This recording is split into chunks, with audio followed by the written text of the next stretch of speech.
बताइएगा जी। ठीक है, अरशद रजा जी कह रहे हैं आप हारने को तैयार रहिए और ईवीएम पे ठीकरा मत फोड़िए। सबसे पहले आपको और आपकी पूरी टीम को और आपके जितने भी दर्शक हैं उन सभी को मेरा सादर नमस्कार।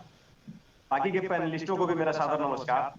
मैं आपके दिखाए गए जो भी रिपोर्ट है उसके अनुसार बात करूंगा और जो भी भारतीय जनता पार्टी की प्रवक्ता और सुनील त्रिपाठी जी ने बात कही है उसका एक एक जवाब देना चाहता हूं। केवल 2 मिनट अनइंटरप्टेड दे दीजिएगा।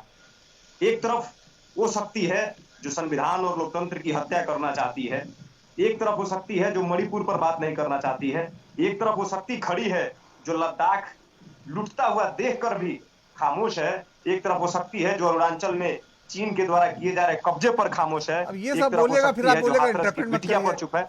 ये सब तो रोज बोला जाता है, आज की बताइए ना, चुनाव का मतदान क्यों गिरा? नहीं नहीं, मैं वही बता रहा हूँ, सुनिए तो।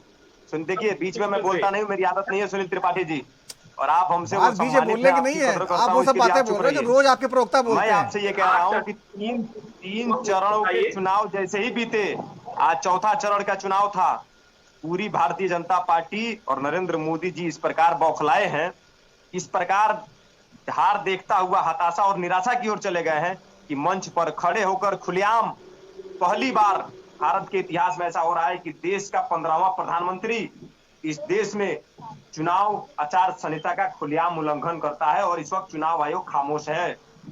आप हैदराबाद में देखे होंगे किस प्रकार से माधुरी लता वोटरों के वोटर आईडी को चेक करती है, किस हैसियत से चेक करती है। मैं आपके चैनल पर पूछना चाहता हूं, ये किसके सौ पर चेक करने की हिमाकत करती है? चुनाव निष्पक्ष करा रहे उन अधिकारियों पर किस प्रकार से दबाव बनाया जाता है, ये खुलेआम आज मीडिया पर आया है, आज की मीडिया में दिखाया गया है। क्या ये स्वस्थ लोकतंत्र की एक हकीकत है जिसकी बात सुनील त्रिपाठी जी कर रहे हैं?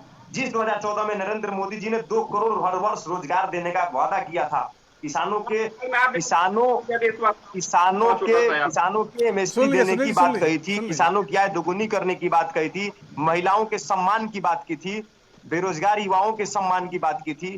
क्या अच्छे दिन आ गए? क्या 100 स्मार्ट सिटी बन गए? क्या काशी क्योटो बना? मैं बनारस घूम के आया हूं सुनील त्रिपाठी जी, सड़कों पर नालियां बहती हैं, सड़कों पर कूड़ों का ढेर है। ये है नरेंद्र मोदी जी का काशी का क्योटो मॉडल। और आपको भरोसा नहीं है तो आप चले जाइएगा, आप भी घूम के चले आइएगा। एक तरफ वो शक्ति खड़ा है जिन्होंने अपने परदादा को देश की आजादी की लड़ाई में 12 वर्ष जेल काटे, जिनके पिताजी इस देश के लिए शहीद हो गए, जिनकी दादी इस देश के लिए शहीद हो गई, वो अगर मंच पर खड़े होते हैं तो वो बात कर रहे हैं इस देश में नौजवानों को रोजगार कैसे मिले। जो भी ग्रेजुएट हैं, जो भी डिप्लोमा होल्डर हैं, उनको 1 साल की पक्की नौकरी अप्रेंटिस की गारंटी दे रहे हैं। 30 लाख केंद्र में जो सरकारी पदे खाली हैं उसको भरने की आदरणीय श्री राहुल गांधी जी हिमाकत कर रहे हैं, मंच से बात कर रहे हैं। महालक्ष्मी स्कीम के तहत नारी सम्मान और नारियों को सशक्त बनाने के लिए 8,500 प्रति महीने और साल में 1 लाख रुपए उनके बैंक अकाउंट में डायरेक्ट डालने की बात कर रहे हैं। किसानों के कर्ज माफी की बात कर रहे हैं। किसानों के सारे उपकरण जो कृषि में उपयोग होते हैं, चाहे वो कीटनाशक हो, चाहे ट्रैक्टर हो, चाहे जनरेटर हो, हल हो, चाहे कोई भी सिंचाई हो, आप उसको जीएसटी मुक्त करने की बात कर रहे हैं।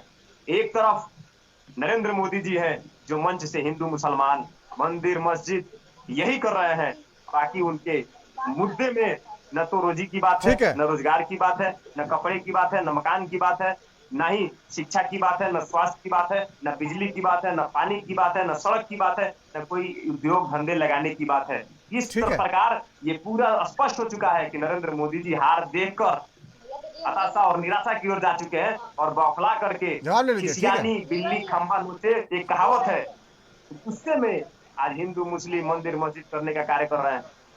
जवाब ले लीजिए अर्षद जी। ठीक है, ठीक है। अपर्णा दीक्षित जी, सुना आपने, विपक्ष बहुत हमलावर है और बार बार कह रहा है कि हम मुद्दों की बात करते हैं और प्रधानमंत्री और बीजेपी जो है बार बार जो है मंदिर मस्जिद हिंदू मुसलमान पे जाती है। आखिर क्या जरूरत पड़ रही है आपको? क्या चुनाव थोड़ा बदला लग रहा है इस बार?